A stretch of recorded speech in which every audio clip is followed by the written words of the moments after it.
What's up, guys? My name is Larry, and welcome to Military Stories. This week, I'm going to be talking about the final phase of Ranger School, which is Swamp Phase, also known as Florida Phase.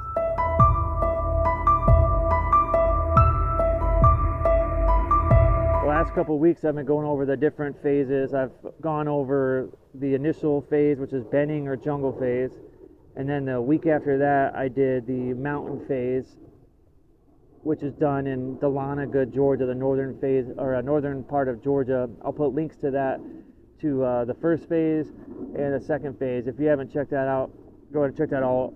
It's all kind of going in order. And then last week I took a break and I did a video on what it's like to deploy as an Army soldier. I talked about each step that happens, like leading up to a deployment, when you find out, going on a deployment, when you go on mid to relieve, what it's like going home, and then going back to your whatever country you're deployed to, and then finding out what day you're going back home for good, and then what that's like, your welcome home ceremony, and what it's like arriving back home to your family. So if you haven't seen that yet, I'll put a link. Check out those videos.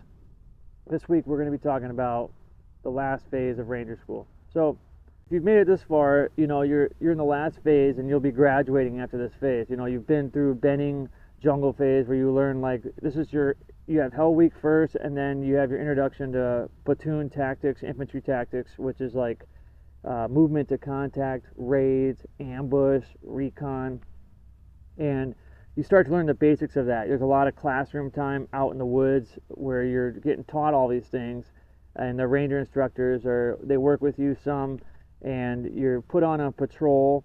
You're put in charge for a patrol, either a platoon leader or a platoon sergeant, and you're graded based on your ability to lead soldiers and accomplish the mission. You only have a couple hours of sleep a night and limited food each day, and you're graded on how well you can lead your guys and accomplish the mission. So then you go to northern Georgia after the bending phase, and you go to northern Georgia where you do like mountaineering. Same thing, you're getting put in charge of patrols, and you have to do it now like in a mountainous environment. So there you learn like rappelling, you learn how to maneuver up and down mountains, you do some river crossing, and then that's the first time you're introduced into air insert missions. Also, you have to do air assault missions. And so each phase you have to pass your patrols, and then you also have to pass peer evaluation. So at the end of it, you have your squad of guys, and they have to rank them. You rank everybody in your squad, like who is most supportive and helpful to who is least supportive and helpful, and whoever gets the lowest vote is going to get recycled and have to do that phase over again. And some guys, if they get recycled again for the same reason, they just get kicked out. They don't get another chance. So you've made it through those first two phases, and now you get to Florida phase. So I think pretty sure everybody buses down there. You were in northern Georgia, and you take buses down to Florida. I can't remember if the airborne guys jump in or not, but I was not airborne qualified, so I had to take a bus down there. I ended up down there in buses.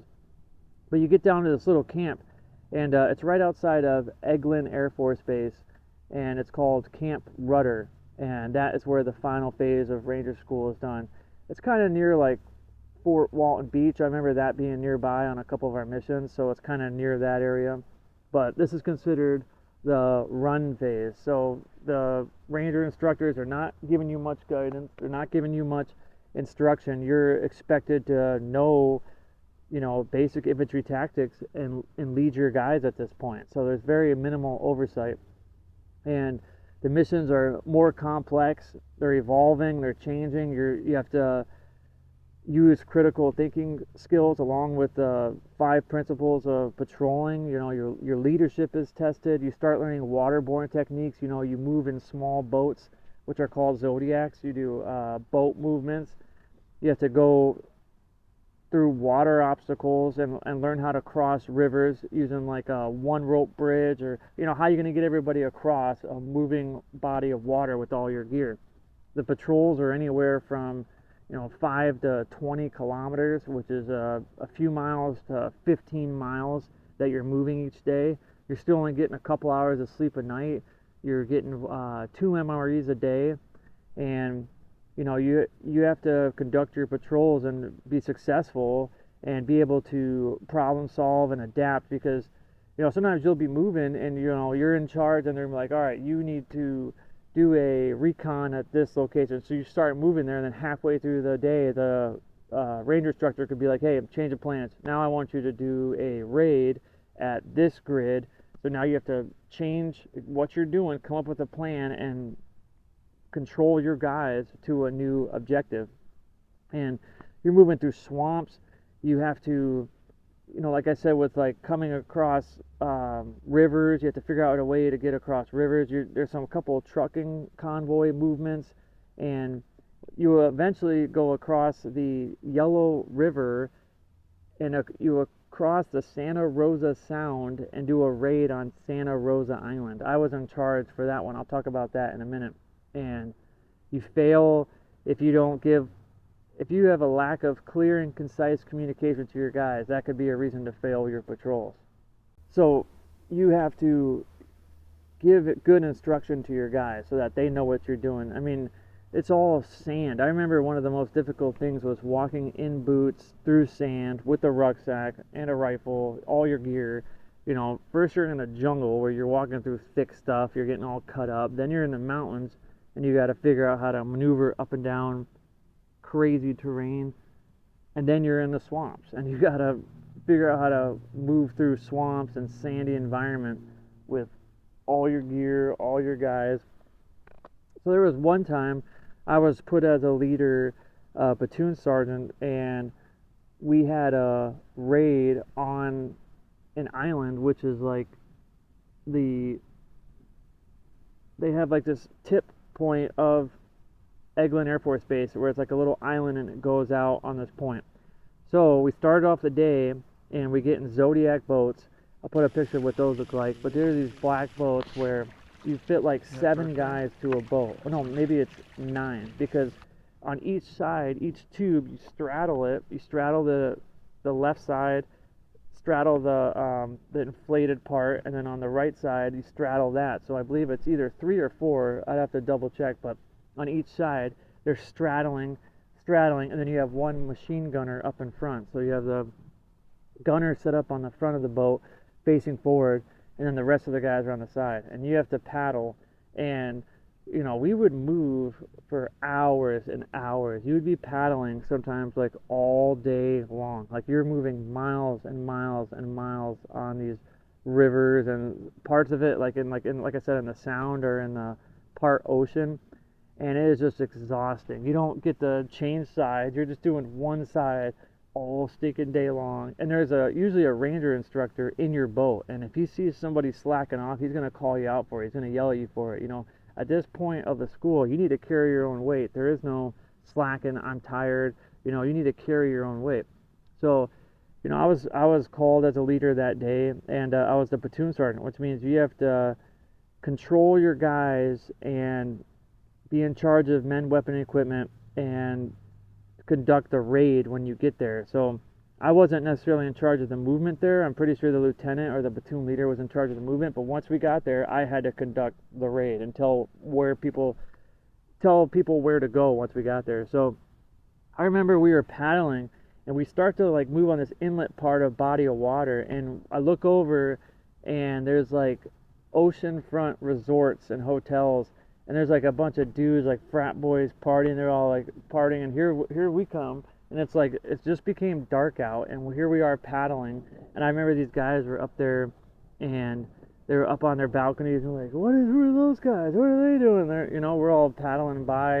We're camoed out at that time. We had camouflage on our face, and it probably looks pretty crazy to the average person. A bunch of guys paddling by. And so we get to like the side of the island where we're supposed to raid the objective, and they had some buildings there that we were supposed to hit, some like makeshift buildings that were for training. So there was these buildings on this island that we had to hit. So I remember coming up onto the sand, and we had to get off our boats, and right away there's fire going off, there's gunshots going off up on the objective. So we had to have guys return fire right away. Then once the fire was suppressed, we had to have our support by fire set up and lay down fire. Once that was suppressed, and we had to move up to the first structure, and I remember getting behind this wall or some kind of structure, and off in the distance, like what we have to attack, there's a bunch of gunfire going off, there's explosions, there's the ranger instructors are throwing like simulation rounds to make it seem like there's mortars coming in. So there's a deer over there over my shoulder, but so we get closer to the objective, and as we're pushing through, so like, you know, I'm telling one squad to push this way, you know, Alpha Squad, I need you guys to move up to that building on the left, we'll provide covering fire. So when I tell you to move, or when the fire picks up, you move. Roger that, they're over there. So all of a sudden I was like, B team, lay down suppressive fire. So they start laying down fire, and as they're laying down fire towards the objective, then now the Alpha team can move to the next structure. So then they move to that structure, and I come like running in behind, and I say, all right, Bravo team, you move forward when these guys pick up fire. So we're covering each other's movements. So after like their first or second bounding, then all of a sudden the ranger instructor was like, hey, one of the guys behind me was like, hey, you're dead. He threw a simulation around like, and he's like, oh, you're dead, you just got hit. And he's like, how are you going to respond? Ranger, he's talking to me. How are you going to respond? And I'm like, I need the radio guy, the FTO, get over here. So I got the radio guy over. At the same time, my guys over there are taking contact. They're shooting back and forth. There's still explosions going off. And this is one of like the final missions. And so there was like some higher up guys, like commanders, colonels, lieutenant colonels. I think there was even like a 1-star general, and they were back a little bit watching all this play out. Like we are the final phase of Raider School, about to graduate. We should be looking like some studs, right? So it's on me. Like, of course, I'm in charge of one of the biggest missions. I just always got luck of the draw like that. Not really. I was not happy to be lead at that point, because we're all tired, exhausted, and you don't really want to be lead, you know, on big missions like that, because they're watching you and you better do it right. But so anyway, my guy goes down. I call the radio guy over. The radio guy comes over. Now I have to call in a MEDEVAC, because when a guy goes down, you have to call in a 9-line MEDEVAC. So you're supposed to have that memorized. So I call in the 9-line. I don't remember all the steps right now, but you pretty much tell your location. You tell like the status of the casualty, and you tell like what you've done to him so far, and I don't remember the other steps. But so I called it in, and so then I had to, all the while there's still contact being made. I had to tell another group to move up to another building, and they're still taking fire. And so it's still continuous assaulting the objective while working on this guy. So, you know, I call in on an actual radio transmission. It's just training, but, you know, they still want you to simulate it as real as possible. So I call up the 9-line, and then you know, he says, Roger, we'll be there in 5 minutes. So after like 3 minutes went by, I had they called against me, and they were coming up on site, mark your location. So I had to throw a smoke grenade, like a purple smoke, out in the open. And they actually had a helicopter come in, and the helicopter hovered above and brought down a sled, and we had to like put the guy on the sled, and then the helicopter took the guy out. And it was all just part of the simulation. But I remember then I had to push forward with my guys, hit the next objective, and on that island, and we eventually pushed through and secured each. Every time you go into a building, you had to, like, you know, it's room clearing. You had to stack on the door, and you had to enter in how you're supposed to enter in. The one man either picks left or right, the path of least resistance. The second man goes the opposite direction. The third man kind of goes towards the middle of the room, kind of like a pie inwards, and the fourth man goes straight and then pie this way. And the other two guys are in the corners. And so you have to enter each room tactically that way. And so we do that. We clear the rooms, and I pass the patrol. I was able to keep control of my guys. I was able to call in a MEDEVAC for a guy that was down. And I remember that was a pretty cool mission. So I was like, you're a go. And so we go back to base, and you know, I kind of roughed over this, but you're just mainly doing patrols every day. I've talked a lot about the specific types of patrols in my other 2 videos, but you know, you're just going over patrols, you're putting leadership positions, and you're moving through swamps. There were some days, like I said, we would do boat movements, but there were some days you would move through swamps where the water would be like up to your chest, and we would be walking where half your body is submerged underwater for like 6 hours, for like miles. You're walking miles in a swamp with water up to your chest, keeping your weapon out of the water. You got a rucksack on, You got to waterproof your bag correctly so that all your stuff doesn't get wet. There was ranger instructors that had a pistol on them and a stick that would walk towards the front. You're leading the way, but they would stay towards the front, a guy in the middle and a guy in the back, just in case for alligators or snakes. There would actually be, we would go by a couple where there was an alligator, and the guy would have to use a stick to like scare him away. You know, the alligators, when they hear 100 guys coming through, they you know, they usually take off, you know, but there actually was alligators in those swamps, and it was crazy, man, like snakes, and you're walking completely submerged. But so there was that. There was one mission, I want to tell one more story, and then I'll talk about the graduation. But there was one more time we were on a mission, and we set up a perimeter, right? And so we had set up a perimeter, and it was like a patrol base, but we weren't staying there long, so it wasn't like a full patrol base. But I was so stinking tired that I had fallen asleep. I rested my head on my gun, and I had fallen asleep, and I don't know how I did this. I must have moved. I think we were in contact, or we got into contact, and after that I never moved my selector switch back to safe. So I like fell asleep on my weapon, and somehow my finger went in the trigger, and I shot off a round while I dozed off.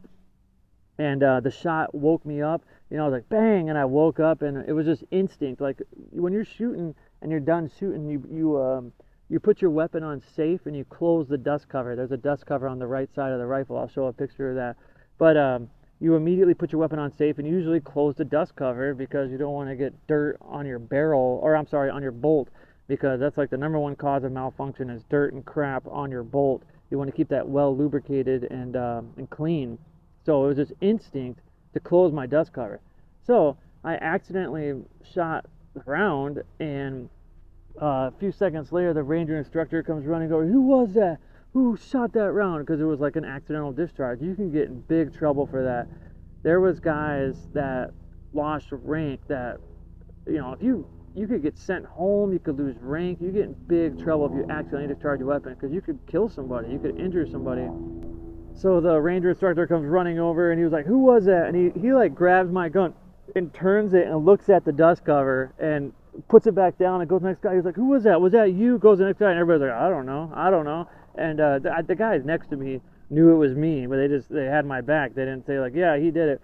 But anyway, he was like, "I don't know who did that," but anyway, he just kept walking on. But like, man, and I think the round was laying there, and I think I like covered it with my hand. Like, I put my hand over the round sitting on the ground, the shell, the casing.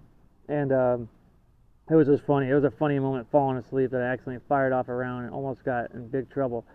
So anyway, you get back to the barracks towards the end of the phase. Once you find out if you're a go or no-go, the no-go guys go to like a different barracks. Like, if you're going to recycle, you have to go like to a different area of the base. You go to a different area to sleep, you get all your gear, and you move. And at that point, the final thing you get to do in Florida phase is you get to have 2 beers. So like, congratulations, you passed. And now there's this one final night where they like celebrate, and you go to like this little truck, like RV type truck thing, where they had a bunch of beers, and I think they had pizza too, but they let us have 2 beers. It used to be unlimited. They used to let people have as many as they want, but you know, guys were like climbing up the water tower, guys were like doing stupid stuff, and because they were drinking so much. And you know, when you've been malnourished and you haven't eaten well, and you're not, you know, you're dehydrated and you haven't been sleeping well, I mean, 2 beers, you feel like you drank a 6-pack. I mean, you feel buzzed from that. And so guys used to drink, you know, 5, 10 and just be retarded. So that was kind of cool. We got to drink a couple of beers, and then I remember we took buses back to Benning.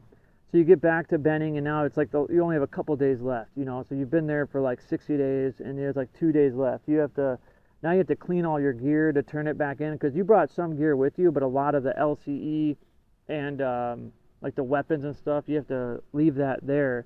So we cleaned weapons for a couple days, we cleaned gear, and then we had a graduation day, and we were able to call home at that point and say, "Hey, this is our graduation day." And that's done at Hurley Hill training area at Fort Benning. There's a pond there. I talked about it in my first video. It's called Ranger Pond. But that's where the zip line and stuff is, and where you go across and have to touch the Ranger tab. That's where the graduation ceremony is done.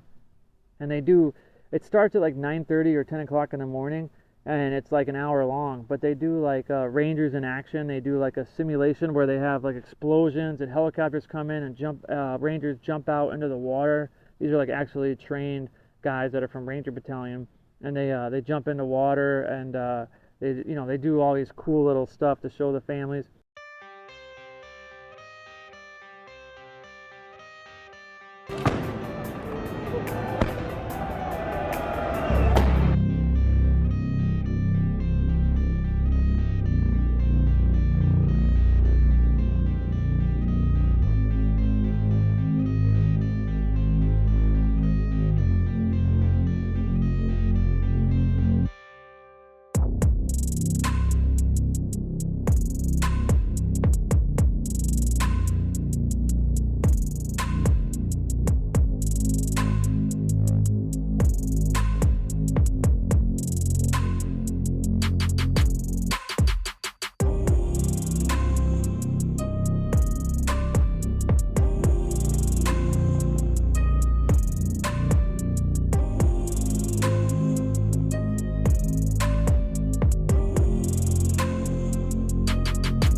Then they have us all line up and get in formation.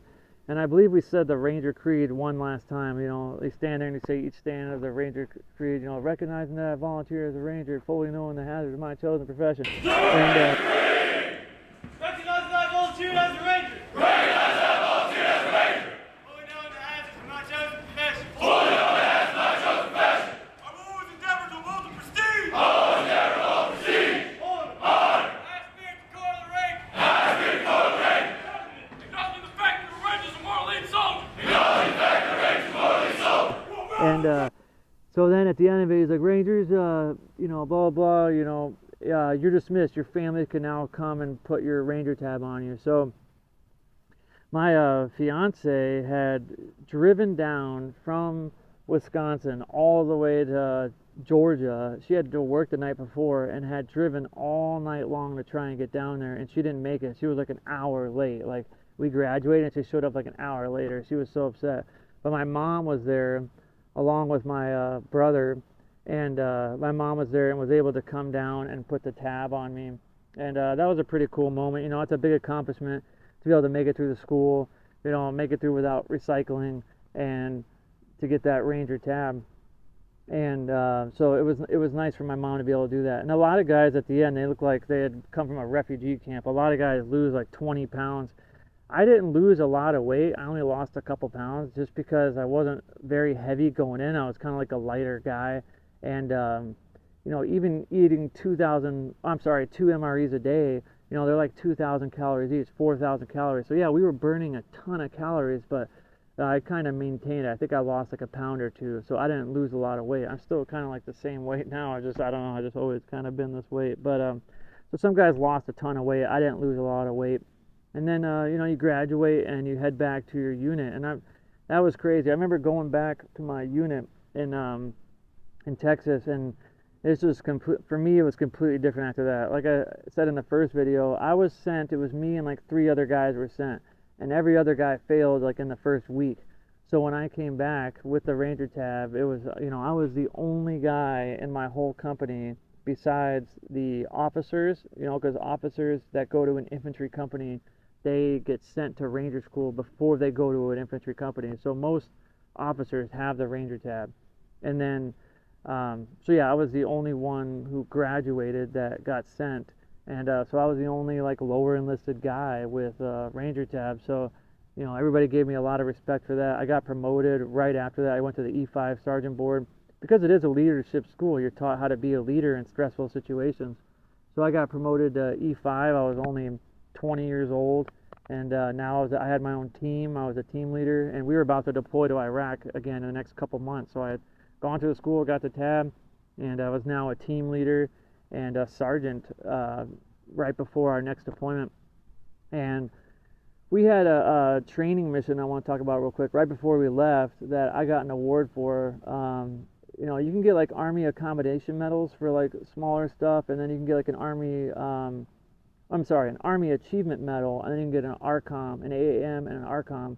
The ARCOM is a little bit more prestige. It's not like, you know, a Medal of Honor or anything, or Silver Star, but to be able to get an ARCOM is pretty cool. So it was this training exercise where I had just come back from Ranger School, and I had my team, and we went out to the field, and we did this exercise where we had Bradley vehicles, Bradley fighting vehicles. I'll show what that looks like.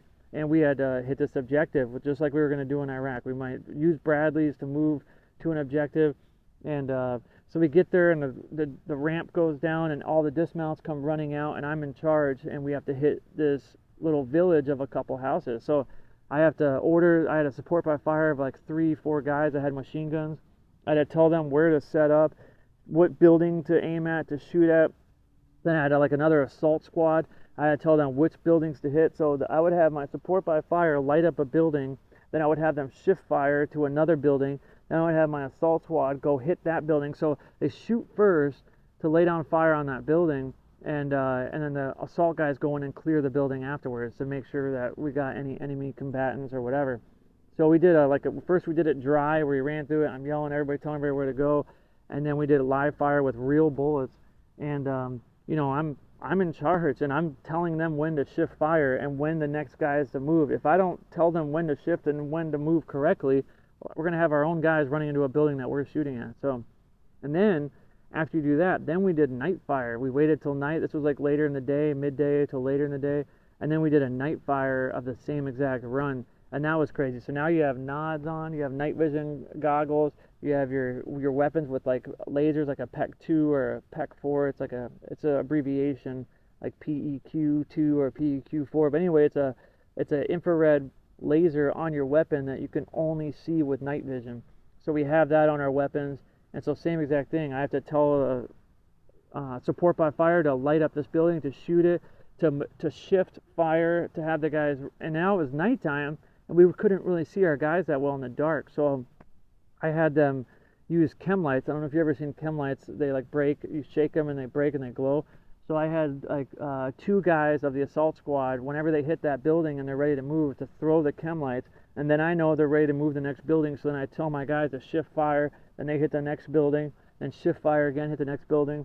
And so yeah, I was in charge for that mission, and afterwards they gave me an award for that, because they just said I showed good leadership with my guys. And I was only a 20-year-old sergeant, and controlling a whole raid, you know, and it was pretty cool being a team leader. You know, I liked that part of my career. It was pretty neat. But so that's it. That's Ranger School, and for any of you guys wanting to go that are thinking about going, definitely do it. It will help your career in every way. You can use that to get promoted, to stand out amongst your peers, or if you want to go to Ranger Battalion one day and go be with all other Rangers, you can do that. If you want to go Special Forces, a lot of the Special Forces guys have been through Ranger School at some point.